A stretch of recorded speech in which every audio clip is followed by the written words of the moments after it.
Hello students, welcome to my channel commerce knowledge pool. आज हम पढ़ रहे 12th स्टैंडर्ड का new syllabus of subject organisation of commerce and management, जहाँ पे हम पढ़ रहे chapter number 6 social responsibility of business, जहाँ पे हम कवर करने वाले आज new topic that is responsibility of business towards employees. What is our topic? Responsibility of business towards employees, जहाँ पे हम समझेंगे कि बिजनेस ऑर्गेनाइजेशन का, बिजनेस का रिस्पॉन्सिबिलिटी एम्प्लॉयज की तरफ क्या है। अभी ऐसा क्यों? फॉर एग्जाम्पल, अगर हमें कोई भी बिजनेस को शुरू करना है, कोई भी बिजनेस को रन करना है, तो हमें क्या लगते हैं? एम्प्लॉयज का रिक्वायरमेंट लगता है। That is we want labour, man power, workers to start our business और to run our business. Yes और नो? क्योंकि अगर एम्प्लॉयज या वर्कर्स नहीं होंगे तो ना तो हमारा बिजनेस शुरू हो सकता है, ना तो हमारा बिजनेस रन हो सकता है। So it is said employees are considered as a assets for the organisation. अभी एज अ असेट्स क्यों बोला है? क्योंकि विदाउट एम्प्लॉयज, विदाउट वर्कर्स, ना तो हमारा बिजनेस स्टार्ट होगा, ना तो हमारा बिजनेस रन होगा। So they are considered as a assets for the organization. So if we can say management has to understand some responsibility towards employees. Management को certain responsibility को समझना पड़ेगा, अंडरस्टैंड करना पड़ेगा, एंड अकॉर्डिंगली बिजनेस ऑर्गेनाइजेशन में उसको implement करना पड़ेगा। So there should be mutual understanding between management and employees, तभी जाके कोई भी बिजनेस ऑर्गेनाइजेशन क्या हो सकता है? स्मूथली रन हो सकता है एंड प्रॉफिट अर्न कर सकता है। सो हमने इंट्रोडक्शन को देख लिया। Now will start with our points. That is first point, job security. What is our point? Job security. अभी आप मुझे आंसर कर सकते हो कि हमें जॉब सिक्योरिटी किसको प्रोवाइड करना है? Yes, that is employees. Business organization has to create job security for each and every employee. अगर हम एम्प्लॉयज को जॉब सिक्योरिटी प्रोवाइड करेंगे तो can we say they will work with more commitment, they will feel better to work in that organisation. उनको एक mental peace मिलेगा, mental satisfaction मिलेगा, उनको उतना एश्योरेंस होगा, उतना गारंटी होगा कि हमें कोई भी नहीं निकालने वाला। अगर वो एश्योरेंस उनके पास होता है, वो जॉब का सिक्योरिटी होता है, तो वो ऑटोमेटिकली क्या करेंगे? ज्यादा काम करेंगे, वो ज्यादा डेडिकेशन और कमिटमेंट से काम करेंगे। एंड अगर एम्प्लॉयज कमिटमेंट और डेडिकेशन से काम करते हैं तो इनडायरेक्टली किसका प्रॉफिट होगा? ऑर्गेनाइजेशन का प्रॉफिट होगा। Organisation will grow, organisation will get more profit, more success because of the employees. क्योंकि जितने एम्प्लॉयज क्वालिटेटिवली बेटर होंगे, जितने वो डेडिकेशन एंड मोटिवेशन से काम करेंगे, उतना ही बेनिफिट किसको मिलेगा? ऑर्गेनाइजेशन को मिलेगा। So it is a responsibility of business organisation, businessman और management to give job security to each and every employees. Now next point, that is fair remuneration. अभी आपको अच्छे से पता है कि एवरी एम्प्लॉयज गेट व्हाट? उनको क्या मिलता है in return? That is salary. It is the responsibility of each and every organisation, businessman और management to provide fair remuneration. That is, अगर जो एम्प्लॉय बहुत अच्छे से काम कर रहा है, if the employees are working hard for the organisation, उनको हमें क्या प्रोवाइड करना है? बेटर सैलरी प्रोवाइड करना है। अगर कोई एम्प्लॉय रियली हार्ड वर्क करता है तो उनको बोनस देना, एक्स्ट्रा अलाउंसेस प्रोवाइड करना। Always we have to provide salary on the basis of experience, knowledge, skill, dedication and motivation. अगर हम इस तरह से सैलरी प्रोवाइड करेंगे तो there will be a fair practices between all employees. क्योंकि यहाँ पे एम्प्लॉयज को सेटिस्फाई करना वो बहुत इंपॉर्टेंट है। क्योंकि अगर हम एम्प्लॉयज को सेटिस्फाई कर पाएंगे तो ऑफकोर्स हमारे जो एम्प्लॉयज है वो हमारी कंपनी को छोड़ के नहीं जाएंगे। एंड आज के डेट पे अगर हम बात करेंगे, क्वालिटेटिव एंड स्किलफुल एम्प्लॉयज मिलना, it is a plus point. And if you are getting that type of employees, so आपको ये श्योर करना है कि हम उनको क्या प्रोवाइड करें, फेयर रेम्यूनरेशन प्रोवाइड करें on the basis of skill, knowledge, experience, dedication, hard work and motivation. And also we can provide some extra benefit to each and every employees on the basis of monetary returns and non-monetary returns. आपने ये पहले भी learn किया है, हमें monetary benefit भी दे सकते हैं हम और हम नॉन मॉनिटरी बेनिफिट्स भी दे सकते हैं। Monetary benefit in the term of salary, increment in your salary, giving promotion, giving bonus, इस तरह से हम एम्प्लॉयज को मोटिवेट कर सकते। Second can be the non monetary, जिसमें हम एग्जाम्पल दे सकते कि दिवाली के टाइम गिफ्ट देना, फैमिली मेंबर्स के लिए डिनर के लिए जो भी टेबल अरेंज करना है it should be from the company, ऐसा भी हम कर सकते हैं। या एप्रिसिएशन सर्टिफिकेट प्रोवाइड करना in the front of all employees, इस तरह से हम एम्प्लॉयज को क्या कर सकते हैं, अप्रिशिएट कर सकते। And if you are appreciating your employees तो yes they will work with you for the long term. और हमें एज अ बिजनेस क्या चाहिए, वही तो चाहिए, तब जाके हमारा बिजनेस क्या करेगा, ग्रो करेगा, एक्सपांड करेगा। Next point, third point, health and safety major. Yes it is very important. अगर एम्प्लॉयज हमारे लिए काम कर रहे, हमारे बेनिफिट के लिए काम कर रहे, तो कोई कुछ तो बिजनेस ऑर्गेनाइजेशन का भी फर्ज बनता है कि उनके हेल्थ के बारे में ध्यान देना, उनके सेफ्टी मेजर्स के बारे में ध्यान देना। Yes or no? It is the responsibility of business organization to look after safety measures of each and every employees as well as workers. आपने सुना होगा कि कभी कभी इंडस्ट्रियल एक्सीडेंट्स होते, राइट? फॉर एग्जाम्पल अचानक से इलेक्ट्रिसिटी चला जाता है and the workers are working with the machines, हाथ कट जाना, राइट? कभी कभी इंडस्ट्रियल एक्सीडेंट्स के कारण एम्प्लॉयज के सेफ्टी मेजर्स, हेल्थ मेजर्स में भी इश्यूज आते, तो ये सबके बारे में ध्यान रखना ये किसका जिम्मेदारी है? Yes it is the business organisation responsibility. The business organisation, businessman can provide some safety measures, जैसे हम एग्जांपल ले सकते हैं, हैंड ग्लोव्स प्रोवाइड करना, सेफ्टी शूज प्रोवाइड करना, ग्लोव्स प्रोवाइड करना। In some or other way you have to take care of your employees, you have to take care of your workers. अगर हम वर्कर्स के बारे में थोड़ा भी सोचेंगे तो यस वर्कर्स हमारे लिए 100% सोचने वाले, बट उसके लिए पहले इनिशिएटिव किसको लेना है, एफर्ट्स किसको लेना है, that is business organisation and businessman और else you can say management. से यहाँ पे मैनेजमेंट का रिस्पॉन्सिबिलिटी किसके लिए बनता है, that is for employees, workers and labourers. Next, good working condition. Yes it is very important. ऐसा बोला जाता है कि जहां पे हम काम करते हैं it should feel like second home. जहां पे हम काम करते हैं it should feel like second home. आपको अगर घर पे रहने बोला या आप जब रात को घर पे जाते हो काम से या आपके कॉलेज से या स्कूल से, तो आपको कंटाला आता है क्या? नहीं, आप एंजॉय करते हो घर पे। इन सिमिलर वे जहां पे हम काम करते वो हमें कैसा फील होना चाहिए, it should feel like your second home. But वो कब होगा? जब गुड वर्किंग कंडीशंस होंगे, जब प्रॉपर वर्किंग कंडीशंस हम प्रोवाइड करेंगे, तभी जाके एम्प्लॉयज क्या रहेंगे, सैटिस्फाई रहेंगे आपके बिजनेस के साथ काम करने के लिए। तो you should, that is business organisation should provide proper working conditions और good working conditions to each and every employees.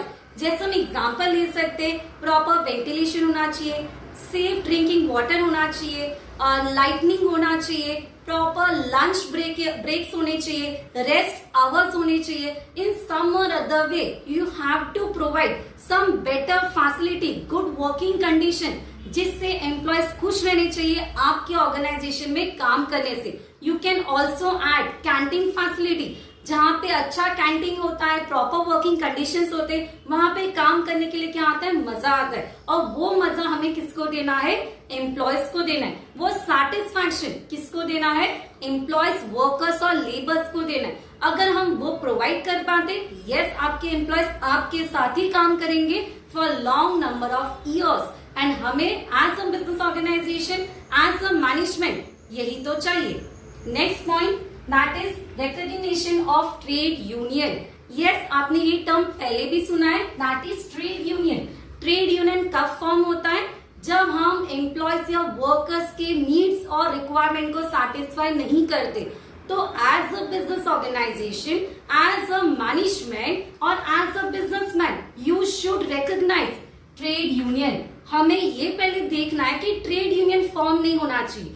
एक बार अगर ग्रुप ऑफ एम्प्लॉयज साथ में आके अगर कोई कंप्लेन करेंगे तो वो डिसएडवांटेज किसके लिए होगा? ऑर्गेनाइजेशन के लिए डिसएडवांटेज होगा। ऑर्गेनाइजेशन का इमेज भी खराब हो सकता है। So it is very important to recognise trade union जितना हो सके। आपको एक पॉइंट याद रखना है यहाँ पे, divide and rule policy should not be followed. Management should not follow divide and rule policy. इसका मतलब क्या होता है? अगर कोई भी प्रॉब्लम एम्प्लॉयज लेके आते या ग्रुप ऑफ एम्प्लॉयज लेके आते तो उसको हमें बातचीत करने से सॉल्व करना है, उसको हम नेगोशिएशन से सॉल्व करेंगे। वो पर्टिकुलर टॉपिक या वो पर्टिकुलर प्रॉब्लम को हमें इंक्रीज नहीं करना है, उसके अलावा हमें क्या करना है? नेगोशिएट करके, बातचीत करके उसको हमें सॉल्व करना है। ये रिस्पॉन्सिबिलिटी किसका बनता है? That is management, business organisation and businessman. अगर हम ये करते तो automatically there will be mutual understanding, mutual trust between whom? That is between management and between employees. इस तरह से हमने अभी तक 5 पॉइंट्स कंप्लीट किया है। That is your job security, fair remuneration, healthy and safety measures, or you can say health and safety measures, good working conditions and recognitions of trade union. So now we'll start with next point number 6, that is education and training. Yes, अगर हम education and training के बारे में बात करेंगे तो it is again the responsibility of business organization or management or businessmen to educate or to train employees. Yes अगर आपके एम्प्लॉयज ज्यादा एजुकेटेड होंगे, ज्यादा ट्रेन्ड होंगे तो किसको बेनिफिट मिलेगा? अपने ही बिजनेस ऑर्गेनाइजेशन को बेनिफिट मिलेगा। Always you have to provide training programmes और you have to conduct some or other training जिससे हम किसको डेवलप कर सकते? अपने एम्प्लॉयज को ज्यादा डेवलप कर सकते, स्किलफुल कर सकते। So again it is a responsibility of whom? That is business organisation towards employees. आपने एक पॉइंट तो सुना होगा कि जब भी हम एक नए कंपनी में एंटर होते हैं, एज अ न्यू और फ्रेशर होते हैं, तो आपको क्या मिलता है? एक ट्रेनिंग मिलता है जो यूजुअली 3 मंथ्स का होता है, 6 मंथ्स का होता है। फिर अगर आप पुराने एम्प्लॉयज भी हो तो भी आपको ट्रेनिंग मिलता है। Why? Because to update your knowledge, system change होता है या वर्किंग सिस्टम चेंज होता है। सो आपका नॉलेज अपडेट करने के लिए उसके लिए हम क्या प्रोवाइड करते हैं? ट्रेनिंग प्रोवाइड करते हैं। सो अगेन ये किसका जिम्मेदारी बनता है? It is a responsibility of business organisation, management और businessman to educate and to train our employees. Next point, that is workers participation in management. Yes, it is very important to decide or to involve all workers in your decision making. And yes students, अगर आपको यहाँ पे video से कुछ भी समझ में आ रहा है एंड आपने जो प्रीवियस वीडियोस देखे तो आपको ये तो समझा होगा कि हमारे कंसेप्ट क्या है। So if you like my video then please do subscribe and share with your classmates and all, and मुझे इसी तरह आप सपोर्ट करते रहिए। नेक्स्ट अगर हम यहाँ पे देखेंगे participation in management. Yes, if we talk participation तो जैसे मैंने अभी बताया कि इन्वॉल्वमेंट होना चाहिए। इन्वॉल्वमेंट किसका होना चाहिए? वर्कर्स का इन्वॉल्वमेंट होना चाहिए, एम्प्लॉयज का इन्वॉल्वमेंट होना चाहिए। जितना मैनेजमेंट, जितना बिजनेसमैन और मैनेजर वर्कर्स का इन्वॉल्वमेंट इंक्रीज करेगा उतना ही वर्कर्स क्या रहेंगे? ज्यादा खुश रहेंगे। सिंपल एग्जाम्पल, अगर I am for example in your college, अगर टीचर्स आपको हमेशा इंटरेक्ट करते हैं, आपके डाउट्स को सॉल्व करते, तो आपको अच्छा फील होगा कि यस टीचर हमारे ऊपर ध्यान दे रहा है, right? In similar way if we talk, अगर ऑर्गेनाइजेशन, मैनेजमेंट और बिजनेस ऑर्गेनाइजेशन, बिजनेसमैन अगर हमेशा पार्टिसिपेशन ऑफ वर्कर्स को इंक्रीज करते बाय सम और अदर वे, हम एक वर्कर्स कमेटी सेटअप कर सकते हैं जिसमें हम सर्टेन सजेशन, डिस्कशंस और आइडियाज हम उसके बारे में डिस्कस कर सकते। अगर कोई न्यू आइडियाज होगा तो उसको हम इम्प्लीमेंट कर सकते, तो जिससे वर्कर्स को भी क्या लगेगा कि यस ऑर्गेनाइजेशन हमारे लिए ध्यान दे रहा है, हमारे ऊपर ध्यान दे रहा है। It will feel good for the workers जितना पार्टिसिपेशन को हम इंक्रीज करेंगे। सो ये किसका जिम्मेदारी बनता है? Again it is a responsibility of business organisation to involve workers participation in your management, in your organisation. Next point, promotion and career opportunities. अभी अगर ये पॉइंट देखेंगे तो ये हर एक के लिए एप्लीकेबल नहीं होता है, हर एक एम्प्लॉय के लिए एप्लीकेबल नहीं होता है। अब आप सोचोगे ऐसा क्यों? यस, जो एम्प्लॉयज रियली हार्ड वर्क कर रहे हैं, वो एम्प्लॉय के कारण अगर कंपनी का प्रॉफिट इंक्रीज हो रहा है, कंपनी ज्यादा ग्रो कर रहा है, मार्केट में इमेज बढ़ रहा है, वो पर्टिकुलर एम्प्लॉयज के कारण, तो कैनवेस से उनको हमें करियर अपॉर्चुनिटीज प्रोवाइड करनी चाहिए। We have to provide some or other career opportunities. आपने एक पॉइंट सुना होगा कि जो बड़े कंपनीज होते हैं उसमें जो एम्प्लॉयज बहुत अच्छा काम करता है उनको फॉरेन में ट्रेनिंग के लिए भेजा जाता है। नेक्स्ट इफ वी इंक्लूड उनको जो मास्टर्स के कोर्स होते हैं, जैसे हम एग्जांपल ले सकते हैं एमबीए कोर्स का पूरा खर्चा वो कंपनी उठाता है। ऐसा क्यों? बिकॉज वो एम्प्लॉय ज्यादा टैलेंटेड है, ज्यादा स्किलफुल है, तो अगर हम उसके ऊपर ज्यादा काम करेंगे तो ऑटोमेटिकली क्या होगा? हमारे कंपनी का ही ग्रोथ होगा। सो यस, ये किसके लिए एप्लीकेबल होगा? जो एम्प्लॉय ज्यादा टैलेंटेड होगा, स्किलफुल होगा, नॉलेजेबल होगा, रियली हार्ड वर्क करेगा अपने कंपनी को ग्रो करने के लिए, उसके लिए हम क्या प्रोवाइड करेंगे? Promotion and career opportunities provide करेंगे। Again I repeat, it is only for the talented, skilful and the workers और the employees who is really working hard to grow the organisation. सिर्फ उनके लिए ही एप्लीकेबल है। जो workers या employees कुछ भी काम नहीं करेगा उनको तो हम करियर अपॉर्चुनिटीज नहीं दे सकते। It is against rule, it is not in our business ethics, right. Next if we talk proper grievance procedure. Yes, जैसे हमने पहले भी लर्न किया है, ग्रीवेंस का मतलब क्या होता है? कंप्लेंट। एक कंप्लेंट या एक कंप्लेंट जो प्रोसीजर होता है वो हम हैंडल करेंगे, जिसको हम ये भी नाम से दे सकते हैं handling grievance procedure.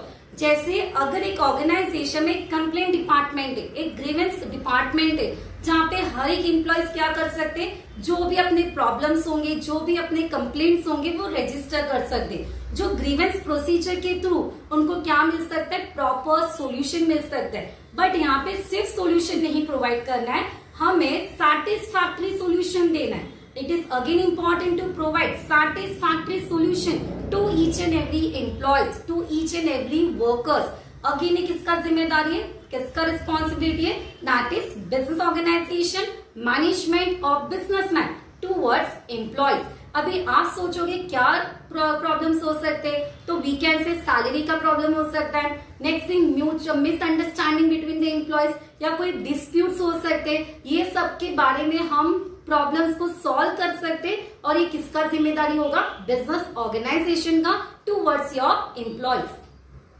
And at the last it is a miscellaneous. अगर हम मिसलेनियस को कंसीडर करेंगे तो it is like a extra point आप ऐड कर सकते हो, जिसमें हम डाल सकते हैं कि business organisation to provide some better facilities to employees. Business organisation to has to set a code of conduct. Code of conduct का मतलब क्या होता है? Rules and regulations.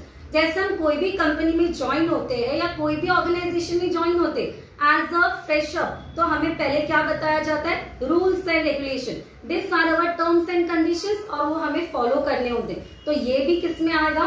मिसलेनियस में आएगा। ये भी बिजनेसमैन का रिस्पॉन्सिबिलिटी बनता है कि करेक्ट वे से गाइड करना, करेक्ट वे से ट्रेन करना, अपॉर्चुनिटीज प्रोवाइड करना। हर एक एम्प्लॉयज के बीच में सेम रूल होना चाहिए, उसमें फेयर और इक्विटी मेंटेन करना है, इक्वल रूल्स फॉर ऑल। आपने एक प्रिंसिपल फर्स्ट चैप्टर में लर्न किया है, that is principle of equity, equal rules for all employees, equal rules for all workers. ये सब पॉइंट्स को हम क्लब कहाँ पे करेंगे? That is in the last point, miscellaneous. इस तरह से हमने टोटल 10 पॉइंट्स को कंप्लीट किया। जस्ट एक बार रिकैप ले लेते हैं, सो आपके लिए बहुत सिंपल होगा आंसर को समझने के लिए। So start करेंगे with the first point, job security. Yes, it is a businessman or management responsibility to provide job security to each and every employee, which will create a mental peace and mental satisfaction. Second, fair remuneration. Yes, it is a responsibility of businessman or management to provide fair remuneration on the basis of skill, knowledge, experience, dedication for that particular work. Next, health and safety measure. Yes, it is the responsibility of business organization, management to take care, to take care of employees as well as to provide safety measures for each and every employees or workers. Next, business organization has to provide good working condition for each and every employee, जिसमें हम include करेंगे proper working hours, your canteen, proper canteen facility and all, safe drinking water. ये सब हम extra, ये सब points को add कर सकते हैं. Next, recognition of trade union. Yes, it is a business organization responsibility to recognize trade union, and yes, management should not follow divide and rule policy. ज्यादा से ज्यादा हमें क्या करना है, बातचीत से, नेगोशिएशन से हमें प्रॉब्लम को सॉल्व करना है. Next, it is a responsibility of business organisation to train as well as to educate employees which will indirectly help the business organization to grow and to develop. Next, workers participation management. Yes, it is a responsibility of businessman or management to involve our workers and employees to participate, जिससे उनको अच्छा feel होगा and they will feel good to work in that organization. Next, promotion and career opportunity. Yes, business organization should provide promotion and career opportunities, but only for talented, skillful and hard-working employees. Next, proper grievance procedure. Yes, business organization has to conduct grievance procedure and has to solve n number of problems of the employees, but by giving them satisfactory solutions. And at the last, miscellaneous, जहाँ पे हमें fair treatment provide करना है, good working conditions provide करना है, equal rules for all employees provide करना है, there should be proper code of conduct, business के rules proper होने चाहिए, and there should be equal treatment for each and every employee. इस तरह से हमने कौन सा क्वेश्चन कंप्लीट किया, responsibility of business towards employees, जहाँ पे हमने ये समझा कि बिजनेस ऑर्गेनाइजेशन का, मैनेजमेंट का रिस्पॉन्सिबिलिटी towards employees क्या है. So I hope it is clear with you. Any doubt regarding any points you can mention in comment box, जिससे मुझे ये समझेगा कि आप स्टडीज कर रहे हो कि नहीं. जितना आप मुझे इंटरैक्ट करोगे उतना ही आपको अच्छा फीडबैक मिलेगा, एंड जो भी आपके प्रॉब्लम्स होंगे वो आपके नेक्स्ट वीडियो में क्लियर हो जाएंगे. So do support and thank you for watching.